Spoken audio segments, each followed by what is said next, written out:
En un cobertizo olvidado en el corazón polvoriento de Durango, un lugar donde el sol es un martillo inclemente y el tiempo se mide por la lentitud con la que las cosas se convierten en polvo, un par de policías encontraron un pasaporte.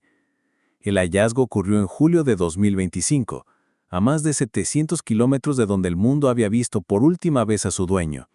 El pequeño libro de cubierta burdeos estaba hinchado por una década de humedad y sequía, sus páginas onduladas como un paisaje en miniatura.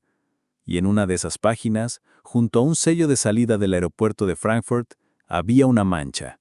Una costra oscura y discreta que, bajo la luz correcta, revelaba un matiz rojizo. Era la sangre de un hombre que llevaba 11 años legalmente muerto. O eso creíamos todos. Este descubrimiento, lejos de resolver un misterio que ya se había convertido en una leyenda local, lo transformó en una pesadilla activa y presente.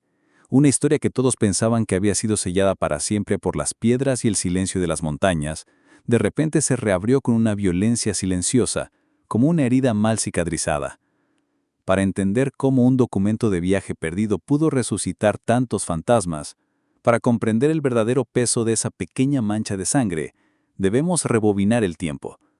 Debemos volver a la promesa y a la inocencia de 2014, cuando 3 almas todavía creían que el mundo era un mapa esperando a ser explorado. Todo comenzó con la promesa de una aventura inolvidable para 3 turistas alemanes: Lukas, Stefan y Elena. No eran un grupo homogéneo, sino un triángulo de personalidades unidas por una sed compartida de lo auténtico. Lukas Ritter, un ingeniero de Múnich de 35 años, era la mente calculadora del grupo. Metódico, preciso, un hombre que encontraba belleza en la logística y la planificación. Para él, la preparación del viaje era casi tan placentera como el viaje mismo. Llenaba cuadernos con notas sobre rutas, equipo, perfiles de elevación y planes de contingencia. En su vida diaria, diseñaba puentes, estructuras destinadas a durar siglos. Pero sentía que su propia vida se había vuelto demasiado rígida, una jaula de acero y cristal. Este viaje a México, a las vastas e impredecibles barrancas del cobre, era su rebelión personal contra la rutina, un intento de reconectar con el caos y la belleza primigenia del mundo. En su diario de viaje, cuya última entrada sería leída por docenas de investigadores, escribió: «Dejo atrás un mundo de ángulos rectos para perderme en las curvas de la Tierra. Necesito sentir que no todo puede ser calculado». Stefan Richter, también de 35 años, era el artista, el alma impulsiva, un fotógrafo de paisajes de Berlín cuya reputación comenzaba a crecer. No le interesaban los destinos turísticos ni las postales perfectas. Stefan buscaba lo que él llamaba el alma del paisaje.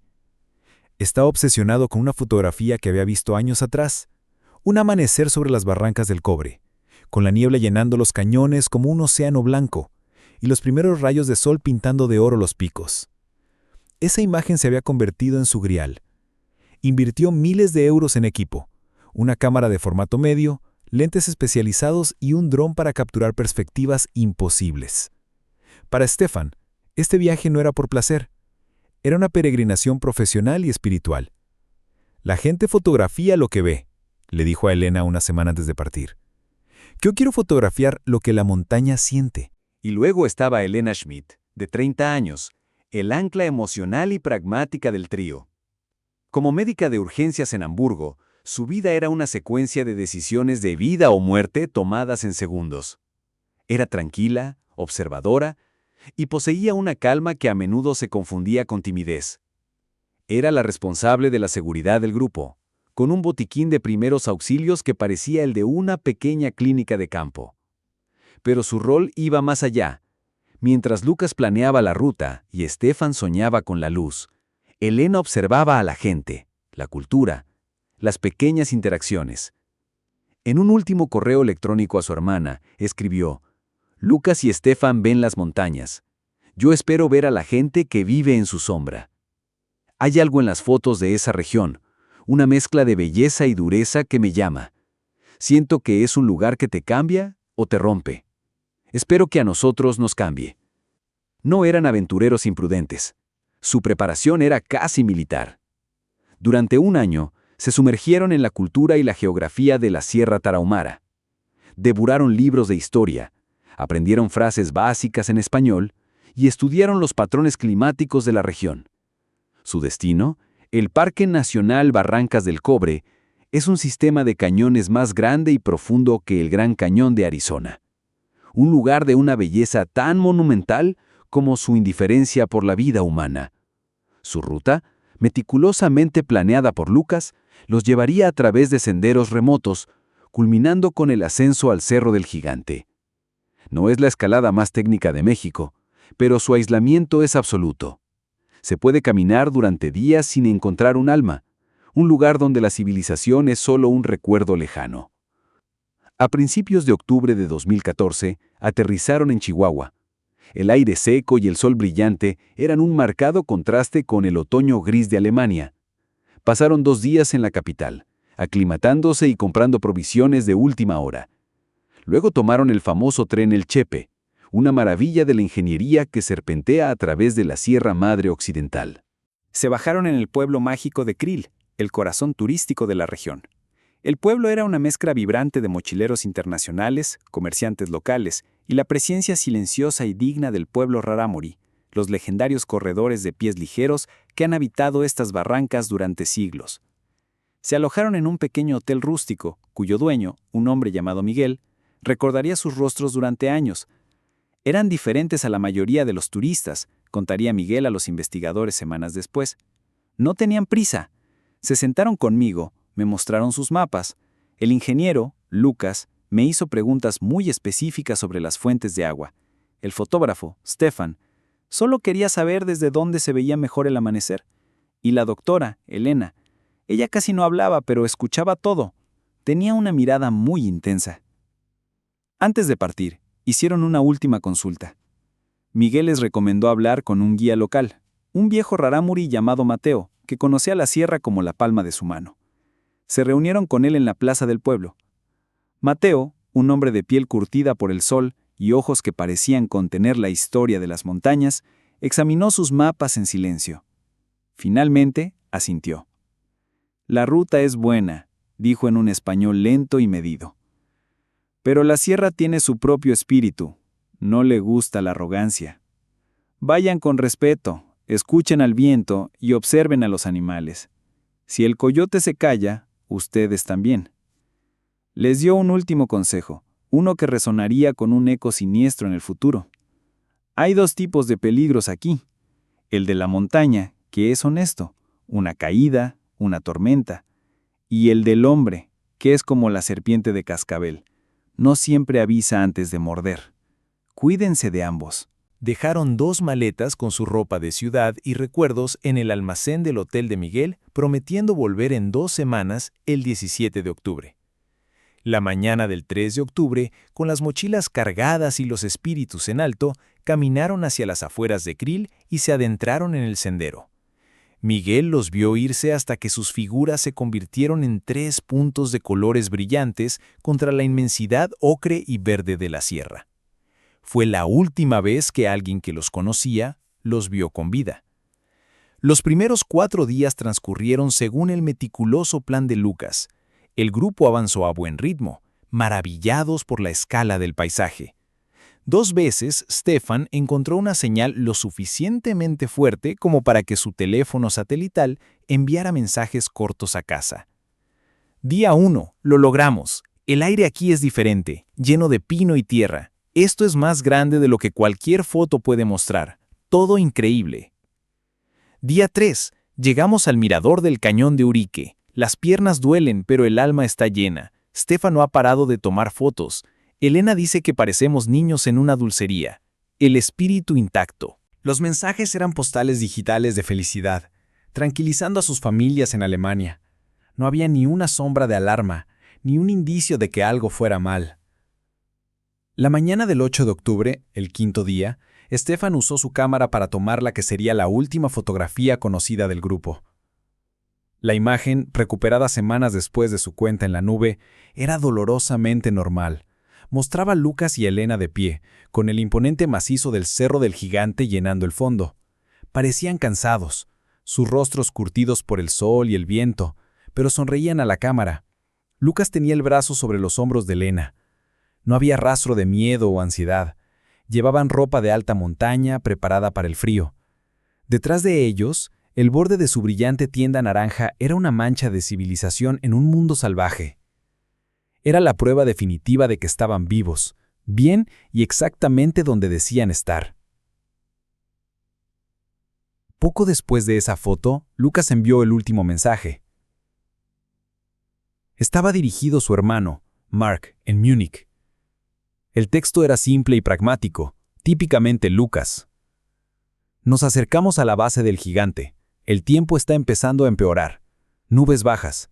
No tendremos comunicación por 3 o 4 días mientras hacemos el ascenso. No se preocupen, nos vemos pronto. Después de eso, el silencio. Un silencio absoluto, denso y profundo como los propios cañones. Un silencio que, al principio, fue interpretado como parte del plan, pero que con el tiempo se convertiría en un grito ensordecedor. En Múnich, Mark Ritter leyó el mensaje de su hermano y no se preocupó. Lucas era predecible. Si decía que estaría incomunicado por 4 días, eso era exactamente lo que ocurriría. Marcó el 12 de octubre en su calendario como el primer día posible para recibir noticias. Pasó el 12. Nada. Pasó el 13. El silencio del teléfono comenzaba a sentirse pesado. Pasó el 14. Mark comenzó a llamar al teléfono satelital de Lucas cada hora, solo para escuchar la voz impersonal de la operadora. El 15 de octubre, la ansiedad de Mark se había convertido en un nudo de pánico en su estómago. Lo mismo ocurría en Berlín y Hamburgo. Las familias se llamaron entre sí, sus conversaciones cada vez más frenéticas. El 16 de octubre contactaron al hotel de Miguel en Krill. La voz de Miguel al otro lado del teléfono fue amable, pero sus palabras fueron devastadoras. No, señor, no han regresado. Su fecha de llegada era mañana, el 17, pero no hemos sabido nada de ellos desde que se fueron. El 18 de octubre, cuando el plazo de 2 semanas se había cumplido y superado, las familias dieron la voz de alarma oficial. Se pusieron en contacto con la embajada alemana en la Ciudad de México, que a su vez notificó a las autoridades mexicanas. La maquinaria de la burocracia, lenta al principio, comenzó a moverse. La noticia de la desaparición de 3 turistas europeos en uno de los destinos más icónicos de México se convirtió en una prioridad. Se organizó una operación de búsqueda y rescate a gran escala. En ella participaron la Guardia Nacional, equipos de protección civil de Chihuahua y un grupo de voluntarios crucial, los montañistas locales y guías rarámuri, hombres que no necesitaban mapas para navegar por la sierra. El centro de mando se estableció en Krill y el primer objetivo era claro: la última ubicación conocida del grupo, la base del Cerro del Gigante. Al frente del equipo de búsqueda terrestre estaba Javier "El Halcón" Ramos, un veterano de protección civil de más de 50 años. Era un hombre de pocas palabras, con un rostro que parecía tallado en la misma roca de las barrancas. Javier conocía la sierra íntimamente. Había rescatado a docenas de personas perdidas y recuperado los cuerpos de muchas otras. Desde el principio, algo no cuadraba, diría Javier años después, con la mirada perdida en el horizonte. Cuando alguien se pierde aquí, casi siempre encontramos algo: una envoltura de comida, una botella de agua, las huellas de una fogata. La gente deja rastros, es la naturaleza humana. Los helicópteros de la Guardia Nacional intentaron sobrevolar la zona, pero tal como había advertido Lucas en su último mensaje, el tiempo se había descompuesto. Una niebla espesa y húmeda que los locales llaman el abrazo de la montaña se aferraba a los picos, reduciendo la visibilidad a casi cero. Los vientos feroces hacían que volar fuera un suicidio. Toda la esperanza recaía en los equipos de Javier. Durante casi un mes, más de 50 personas peinaron un área de cientos de kilómetros cuadrados. Siguieron la ruta probable del grupo, desviándose cientos de metros del sendero en ambas direcciones. Dividieron el vasto terreno en una cuadrícula y cada equipo era responsable de un sector. Buscaron en barrancos, en bosques de pino-encino, en las orillas de los ríos de aguas heladas. Los guías rarámuri, moviéndose con una agilidad asombrosa, escalaron paredes de roca y se adentraron en cuevas. Buscaban cualquier cosa: un trozo de tela de colores brillantes enganchado en una rama, las marcas de las botas de senderismo en el lodo, una mochila abandonada, los restos de una tienda de campaña. la más mínima anomalía en un paisaje inmenso. Pero no encontraron nada. Absolutamente nada. Era frustrante hasta la locura, recordaba Javier. Era como si 3 adultos con equipo voluminoso y pesado se hubieran evaporado. Revisamos cada centímetro del área alrededor de la base de la montaña. Si hubieran sido sepultados por un deslave, el movimiento de tierra habría sido visible. Habríamos encontrado un árbol roto, una mochila rota, algo. Si se hubieran caído, un cuerpo podría quedar oculto. Pero 3, ¿y todo su equipo? Imposible. La recuperación de la última fotografía de la nube de Stefan solo profundizó el misterio. Confirmó su ubicación precisa, lo que hizo que la falta de rastros fuera aún más desconcertante. Estaban ahí, y al minuto siguiente ya no estaban. A medida que pasaban las semanas, la esperanza se desvanecía, reemplazada por una sensación de extrañeza. El equipo de búsqueda, hombres y mujeres experimentados, comenzaron a susurrar. La sierra está llena de leyendas, historias de portales, de seres que protegen las montañas. Las explicaciones lógicas se agotaban, y la mente humana comenzaba a buscar respuestas en lo sobrenatural. A finales de noviembre de 2014, con las primeras nevadas cubriendo las cumbres y haciendo cualquier búsqueda adicional imposible, la fase activa de la operación se suspendió oficialmente. Las familias, que habían volado a México y observado la búsqueda con una angustia insoportable, se negaron a rendirse. Contrataron a equipos privados, ofrecieron una recompensa generosa por cualquier información. Pero todo fue en vano. La versión oficial fue un trágico pero predecible accidente. Atrapados por una tormenta, probablemente cayeron en una de las innumerables y profundas grietas del cañón, donde sus cuerpos quedarían ocultos para siempre bajo toneladas de roca y tierra. Era una suposición lógica, una forma ordenada de cerrar un archivo desordenado. Pero para Javier Ramos y su equipo, y mucho menos para las familias, era una explicación hueca. La ausencia total de pruebas no era una prueba de un accidente. Era la prueba de que algo más, algo inexplicable había sucedido. El caso de los 3 alemanes de la sierra se enfrió, pero nunca desapareció por completo. Se convirtió en una de las muchas leyendas de la Sierra Tarahumara, un cuento con moraleja que los guías contaban a los turistas para recordarles que respetaran las montañas. La historia se transmitió de boca en boca, adornada con cada recuento. Algunos decían que habían sido víctimas de un cártel local. Otros, que habían encontrado una mina de oro perdida y habían sido silenciados. Los más imaginativos hablaban de ovnis o de los espíritus de la sierra. En Internet, el misterio encontró una nueva vida. Se creó un foro en línea llamado Buscando a los 3 de la Sierra, que atrajo a una comunidad global de detectives de sillón. Durante años, cientos de usuarios analizaron la última foto, debatieron el significado del último mensaje y propusieron innumerables teorías. ¿Era ¿el tiempo está empeorando? ¿Una clave para un encuentro hostil? ¿La sonrisa de Elena en la foto parecía forzada? Cada detalle fue examinado hasta el infinito.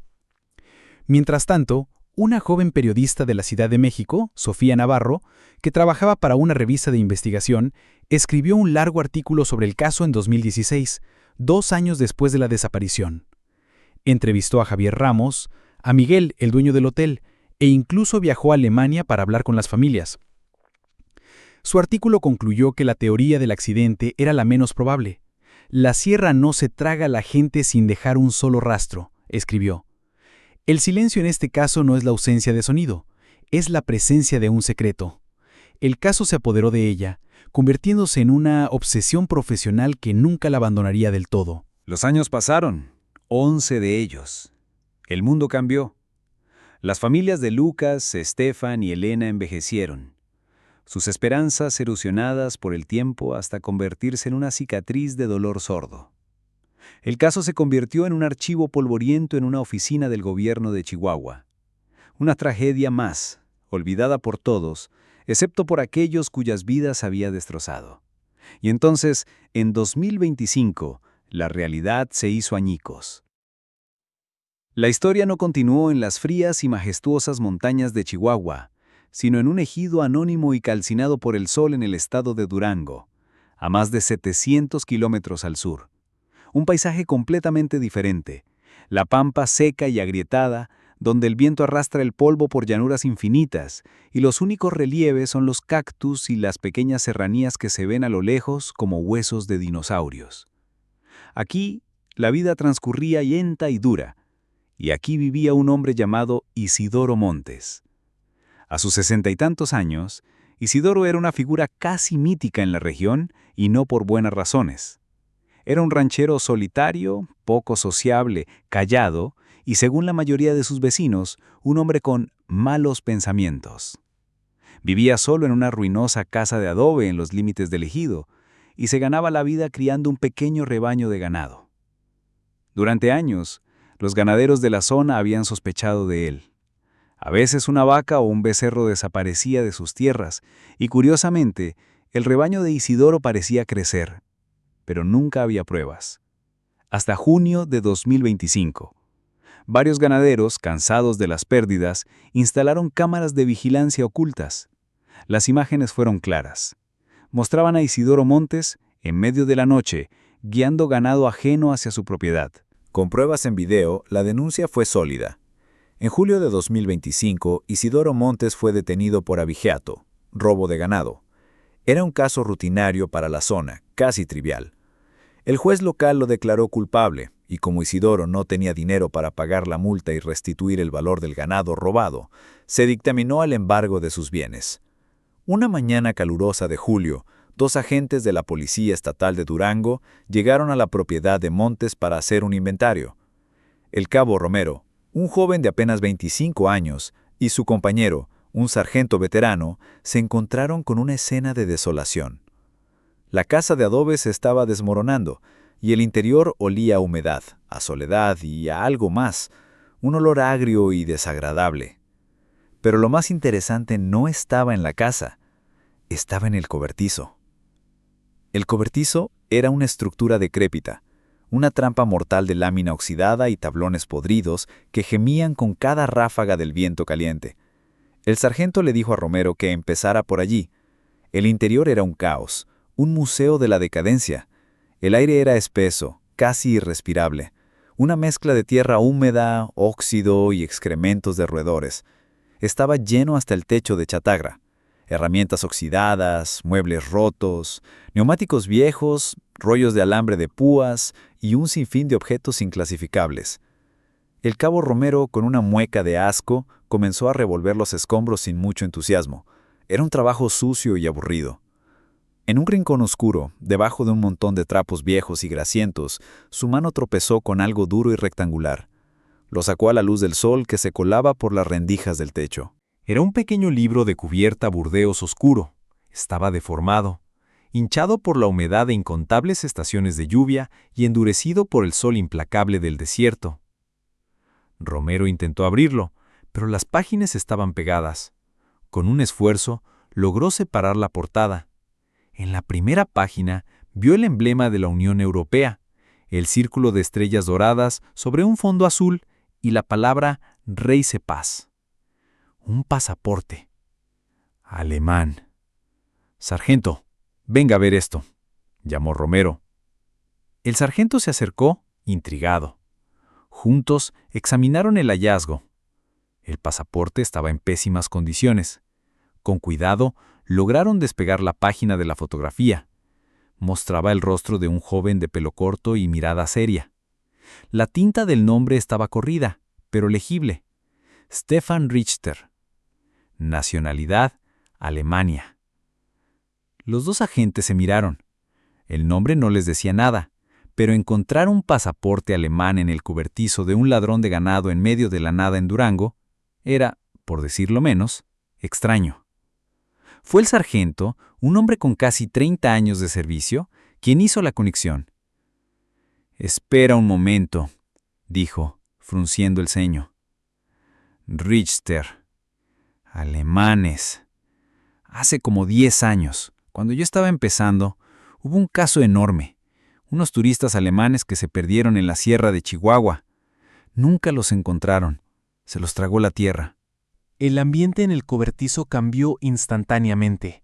El calor, el polvo y el aburrimiento fueron reemplazados por una corriente de electricidad helada.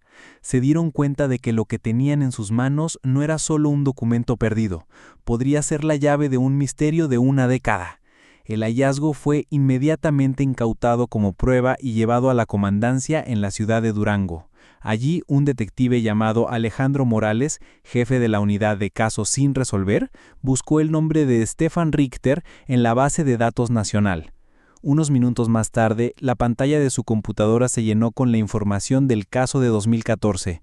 3 turistas alemanes, Lukas Ritter, Stefan Richter y Elena Schmidt, desaparecidos.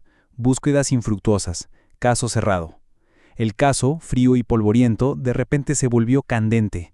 Isidoro Montes fue arrastrado de nuevo a una sala de interrogatorios. Esta vez, el aire era diferente.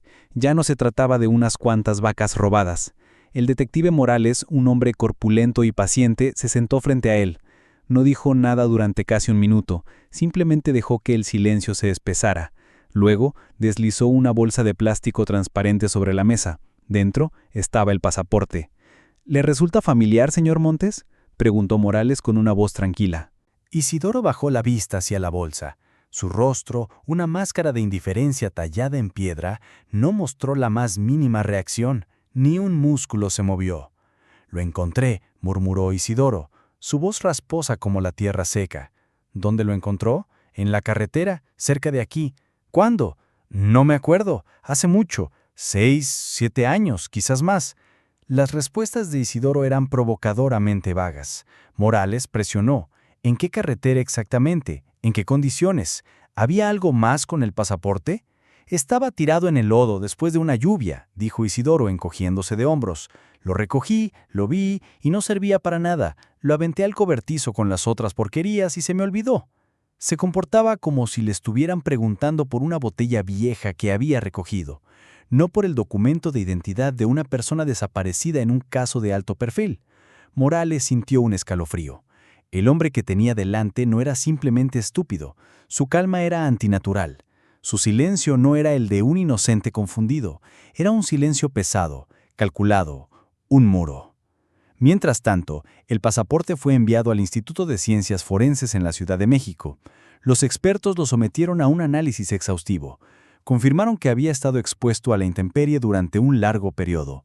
El análisis de polen reveló rastros de vegetación de pino-encino, típica de la alta sierra de Chihuahua, y también polen de matorral desértico característico de la región de Durango. Había estado en ambos lugares. Pero el descubrimiento más importante vino del análisis de la pequeña mancha oscura.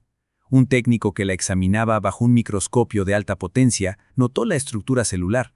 Era sangre, sangre humana. El laboratorio extrajo un perfil de ADN de la muestra y lo comparó con los perfiles genéticos de los familiares de los turistas que la policía alemana había proporcionado en 2014. Una semana después, el detective Morales recibió una llamada que le erizó la piel. El ADN de la mancha de sangre en el pasaporte de Stefan Richter coincidía con el de los padres de Stefan, con una probabilidad del 99.99%. Ahora ya no era solo un pasaporte, era una prueba forense. Una prueba irrefutable de que en algún momento Stefan Richter había sangrado sobre su propio documento. El hallazgo en el cobertizo de Isidoro Montes ya no era una extraña coincidencia. Se convirtió en un siniestro y directo vínculo entre este hombre y los turistas desaparecidos. El caso de la desaparición se reabrió de inmediato, pero con una nueva y escalofriante clasificación: triple homicidio. Y el único sospechoso era el silencioso ranchero Isidoro Montes. La noticia del hallazgo y la reapertura del caso llegaron a los medios, primero en México y luego internacionalmente. La periodista Sofía Navarro sintió una sacudida de adrenalina. Su vieja obsesión había vuelto a la vida. Inmediatamente viajó a Durango. Mientras tanto, la propiedad de Isidoro Montes se convirtió en el epicentro de una de las búsquedas forenses más intensas en la historia del Estado. Decenas de policías, peritos y antropólogos forenses descendieron sobre el rancho. El área fue acordonada. Usaron la tecnología más avanzada, radares de penetración terrestre para detectar anomalías en el subsuelo, drones con cámaras térmicas, magnetómetros para buscar objetos metálicos enterrados. El equipo de radar detectó una perturbación en el suelo a unos 50 metros detrás de la casa. La expectación era máxima. Un equipo de excavación trabajó durante horas bajo el sol abrasador. Encontraron huesos, pero el antropólogo forense pronto confirmó que eran los restos de un caballo, enterrado hacía muchos años. La esperanza se convirtió en frustración. Durante 3 semanas peinaron cada centímetro de la propiedad. Perros entrenados para buscar restos humanos olfatearon cada rincón. Excavaron el suelo de la casa, vaciaron un viejo pozo seco y tamizaron montañas de basura y chatarra acumuladas durante décadas. Buscaban cualquier cosa: un fragmento de hueso humano, un diente, un trozo de ropa sintética que no se hubiera descompuesto, una pieza de equipo de campismo, una bota, una hebilla. Pero al igual que 11 años atrás en las montañas de Chihuahua, no encontraron nada. Solo el vacío. Aparte de aquel único pasaporte manchado de sangre, no se halló ni un solo objeto, ni un solo rastro que vinculara a Isidoro Montes o a esa tierra con los 3 alemanes. Era exasperante, ilógico. Si los habían matado allí, ¿dónde estaban los cuerpos? ¿Dónde estaban sus pertenencias? El desierto de Durango no es un glaciar. No podía simplemente tragarse 3 cadáveres y todo su equipo sin dejar rastro. Los interrogatorios continuaron. Morales intentó todas las tácticas. Le mostró a Isidoro las fotos de los rostros sonrientes de Lucas, Stefan y Elena. Le habló de sus familias, de su dolor. Isidoro permaneció impasible. Le gritó, lo acusó, lo amenazó con pasar el resto de su vida en la cárcel. Isidoro simplemente lo miraba con sus ojos fríos y vacíos. La fiscal del caso, una mujer experimentada llamada licenciada Rivas, se reunió con el detective Morales. Su rostro era sombrío. Alejandro, lo sé. Tú lo sabes y yo lo sé. Este hombre es culpable. Su historia del pasaporte es un insulto a la inteligencia. Pero constrúyeme un caso, dijo extendiendo las manos. No tenemos cuerpos, no tenemos arma homicida, no tenemos una confesión, no tenemos testigos. Todo lo que tenemos es un pasaporte encontrado en su propiedad, con su historia inverosímil. Un buen abogado defensor lo destrozaría en el juicio. Diría que su cliente simplemente encontró el pasaporte, tal como dijo. Diría que la sangre podría haber estado ahí por 1000 razones. ¿Cómo pruebas que él causó esa herida? ¿Cómo pruebas que esa herida fue fatal? ¿Cómo pruebas que mató a 3 personas? Morales se quedó en silencio. Sabía que ella tenía razón. Estaban en un callejón sin salida legal. Tenían una certeza moral, pero no pruebas suficientes para una condena por asesinato. Mantener a Isidoro Montes detenido indefinidamente solo por sospechas era ilegal. Tras meses de interrogatorios y búsquedas infructuosas, las autoridades se vieron obligadas a tomar una decisión que les revolvió el estómago. Isidoro Montes fue puesto en libertad. Cumplió su breve condena por el robo de ganado y un día de otoño de 2025 salió caminando del juzgado. Hoy, Isidoro Montes vive en la misma casa ruinosa en el mismo ejido polvoriento. Sus vecinos, que antes lo consideraban un ladrón y un hombre extraño, ahora lo miran con un miedo profundo y supersticioso. Cierran sus puertas cuando él pasa. La policía lo vigila de manera extraoficial, pero es un hombre libre. Es el único que podría contar la verdad, el único que podría dar paz a 3 familias al otro lado del mundo. Sin embargo, permanece en silencio, un guardián impasible de su terrible secreto. La periodista Sofía Navarro publicó un libro sobre el caso, titulado El silencio del desierto. En él, propuso la teoría más aceptada, aunque indemostrable, que los 3 turistas no murieron en la montaña, que lograron bajar y, quizá su vehículo de alquiler se averió, o simplemente caminaban por una carretera solitaria tratando de llegar a la siguiente ciudad. Y en esa carretera tuvieron la peor suerte de sus vidas. Se encontraron con Isidoro Montes. Quizá fue un intento de robo que salió mal. Quizá una discusión que escaló a una violencia inimaginable. Montes los habría matado y luego, con la astucia fría de un depredador, habría hecho desaparecer sus cuerpos y pertenencias en la inmensidad del desierto mexicano, un lugar que conoce mejor que nadie. Se quedó con el pasaporte como un trofeo, o por un simple descuido, un error que tardó 11 años en salir a la luz.